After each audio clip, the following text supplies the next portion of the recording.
Throughout history, there have been countless mysterious disappearances.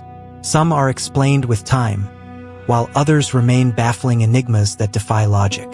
Today, we're diving into 5 of the strangest disappearances that continue to haunt investigators and true crime enthusiasts alike.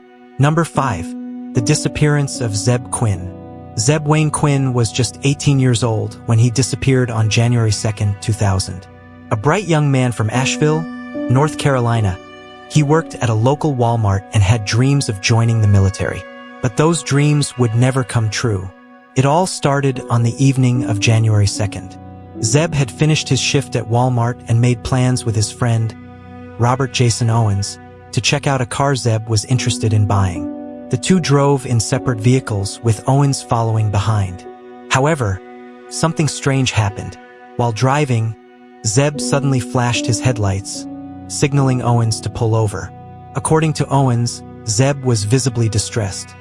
He claimed to have received a mysterious page that alarmed him. He told Owens he needed to return to Walmart and sped off. That was the last time anyone ever saw him. But the story gets even stranger.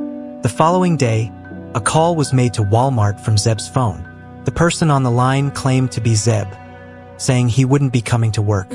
But his co-workers immediately suspected something was off. The voice didn't sound like Zeb, and they were right. The call was traced back to none other than Robert Jason Owens. When questioned, Owens claimed he had made the call as a favor to Zeb's family, but his story had holes. Even stranger, police noticed injuries on Owens, scratches on his face and a swollen lip. He said he got them in a car accident the same night Zeb disappeared. However, there was no record of such an accident. 2 weeks later, a major clue appeared. Zeb's car was found abandoned in the parking lot of the Little Pig's Barbecue restaurant. But it wasn't just the location that was odd, it was what was inside the car. Inside the car were several strange items. A hotel key card, a pair of lips drawn in lipstick on the rear windshield, a bottle, and a live puppy. Yes, you heard that right, a puppy. But none of these things belonged to Zeb. Who left them there and why? To this day, no one knows. Years passed without answers. But then, in 2015, a shocking connection was made. Robert Jason Owens, the last person to see Zeb alive, was arrested for the gruesome murder of a couple, Joseph and Christy Codd, and their unborn child. He dismembered their bodies and burned the remains. Could he have done the same to Zeb Quinn? Authorities believe Owens may know exactly what happened to Zeb. But despite multiple interrogations, he has never confessed. And Zeb's body has never been found. So what really happened that night? Some believe Zeb's disappearance is tied to a love triangle involving a woman he was interested in. Others think Owens may have been covering for someone else. And then there's the possibility that the bizarre clues, like the puppy and lipstick drawing, were meant to throw off investigators. One thing is certain. After more than 20 years, the disappearance of Zeb Quinn remains a haunting mystery. Will we ever know the truth? Only time will tell. Number 4. The mysterious case of Lars Mittank. Lars Joachim Mittank was a 28-year-old German man from Itzehoe. Described as friendly and easygoing, Lars was an avid football fan and had a steady job. In June 2014, he embarked on a trip to Varna, Bulgaria, with a group of friends, a summer vacation that was supposed to be filled with sun, fun, and relaxation. During his stay, Lars got into an altercation over football rivalries. A group of men allegedly attacked him outside a bar. Though the details of this fight remain unclear, what we do know is that he suffered an injury, a ruptured eardrum. A local doctor prescribed him an antibiotic, cefuroxime, and advised him against flying until he healed. His friends, however, had a flight to catch and left Lars behind in Bulgaria. That's when things started getting really strange. Lars checked into the Hotel Color in Varna, a budget-friendly place near the airport. But according to hotel staff, he was acting extremely paranoid. He called his mother, Sandra Mittank, in a panic, whispering that people were following him and that he needed to hide. He even texted her asking about the cefuroxime. Was it safe? Did the doctor give him something else? Was he being watched? On July 8, 2014, Lars decided to head to the airport, seemingly ready to return home. But inside the terminal, something terrified him. Surveillance footage captured him walking with a backpack, then suddenly freezing before sprinting out of the airport in a panic. He ran past security, jumped over a fence, and vanished into the wilderness. He was never seen again. Some believe Lars suffered from a rare side effect of his medication, triggering paranoia and hallucinations. Certain antibiotics can interact with the nervous system in unexpected ways. Could this have caused a mental breakdown? Others suggest that his head injury from the fight was more severe than originally thought. Concussions and inner ear damage can lead to dizziness, confusion, and paranoia. Was Lars experiencing neurological symptoms that made him believe he was in danger? Then there's the possibility of foul play. Lars claimed people were following him. Could he have been targeted by criminals? Some speculate he might have been caught in human trafficking or organ harvesting operations. A final theory suggests that Lars chose to disappear. Maybe he was hiding from something or someone back in Germany. But if he did, why hasn't he resurfaced after all these years? Despite extensive searches and international awareness, Lars Mittank has never been found. His mother continues to seek answers, refusing to give up hope. His case remains open, a haunting mystery that leaves us with more questions than answers. Number 3. The missing crew of the Mary Celeste. December 5, 1872. The crew of the British ship, Dei Grazia, spots something unusual in the choppy waters near the Azores. A brigantine vessel, swaying eerily, its sails partially set, but no one at the helm. As they get closer, the ship's name comes into view, Mary Celeste. When the Dei Grazia crew boards the ship, they find something chilling. The Mary Celeste is intact. No damage, no signs of struggle. The captain's quarters hold valuables, untouched. The cargo, 1,700 barrels of industrial alcohol, remains undisturbed. The ship's log, the last entry dated November 25th, reports nothing alarming. And yet, the entire crew, including Captain Benjamin Briggs, his wife, and their 2-year-old daughter are gone, vanished. Over the decades, countless theories have surfaced, some logical, some utterly bizarre. Pirates? It seems like an easy answer, but there's a problem. Nothing was stolen. The ship's cargo and valuables remained untouched. If pirates attacked, why leave the loot? Could the crew have mutinied against Captain Briggs? Again, unlikely. By all accounts, Briggs was a respected leader, known for his fairness and strong command. Besides, if there was a mutiny, where did the mutineers go? A rogue wave, waterspout, or sudden storm? Could the crew have panicked, thinking the ship was sinking? Perhaps they abandoned ship in a lifeboat, only to be lost at sea. But why would experienced sailors leave a perfectly sound vessel? One of the more scientific theories suggests that the cargo, industrial alcohol, may have leaked, creating fumes that scared the crew into thinking an explosion was imminent. In a moment of fear, they could have taken to the lifeboat, expecting to return once the danger passed, only to be lost in the endless ocean. Some believe a monstrous sea creature could have attacked, dragging the crew to their watery doom. A giant squid, perhaps? Though fascinating, no evidence supports such a claim.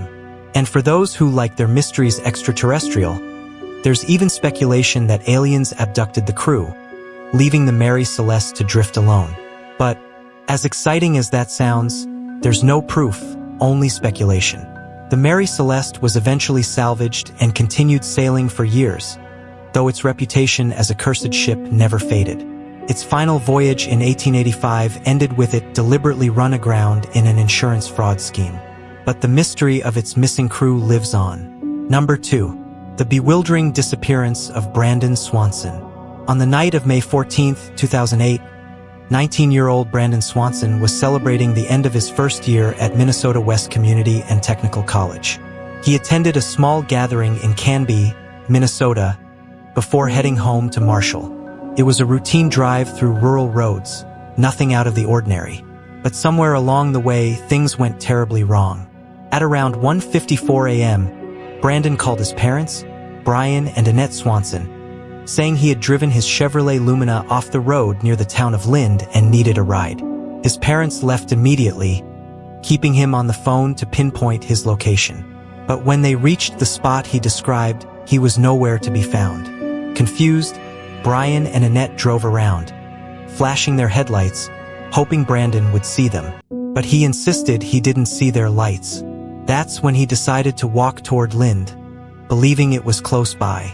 He kept talking with his father for about 47 minutes, describing his surroundings: gravel roads, fences, distant city lights. Then, at 2:30 a.m., his tone changed. Brandon suddenly exclaimed, "Oh no!" before the call went dead. That was the last anyone ever heard from him. His parents tried calling back, but he never answered. Panic set in. Something had happened, but what? At first, authorities believed Brandon may have simply wandered off or fallen into a ditch. But as the hours passed, it became clear this was no ordinary disappearance. Using cell tower data, police discovered that Brandon had been near Porter, Minnesota, almost 25 miles from where he thought he was. His car was found abandoned on a gravel road, with no sign of struggle, no footprints leading away, and no clues to where he went next.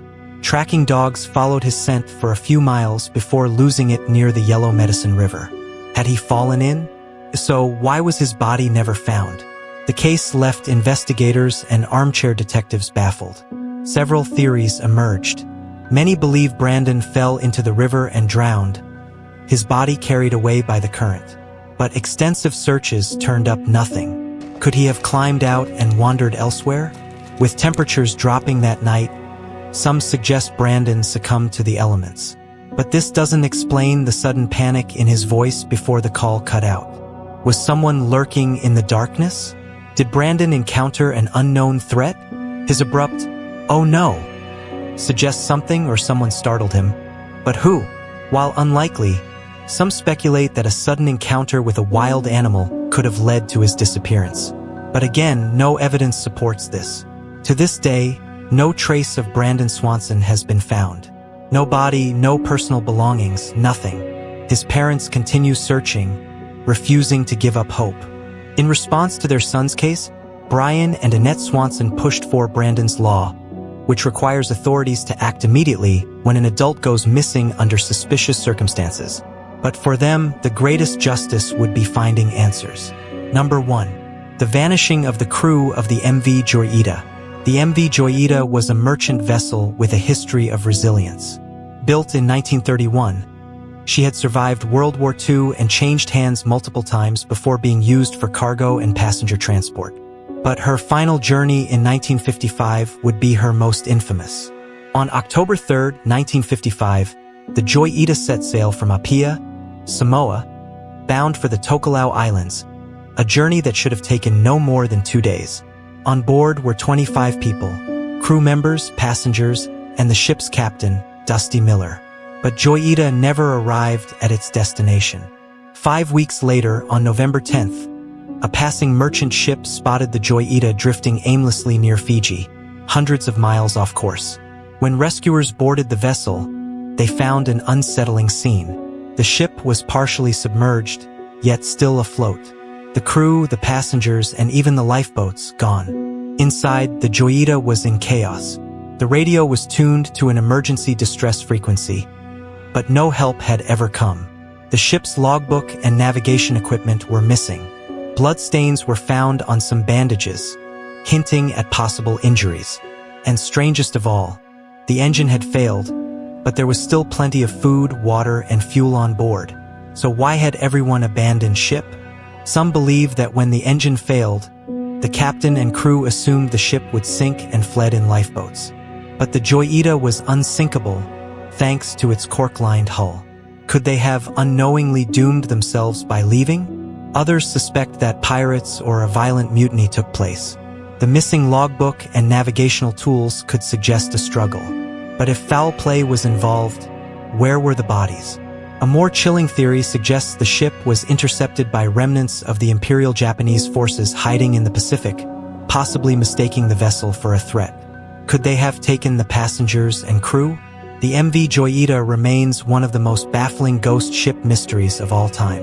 Despite extensive investigations, no trace of the missing 25 people was ever found. Was it a simple case of human error and panic? Or did something far more sinister happen that day in the Pacific?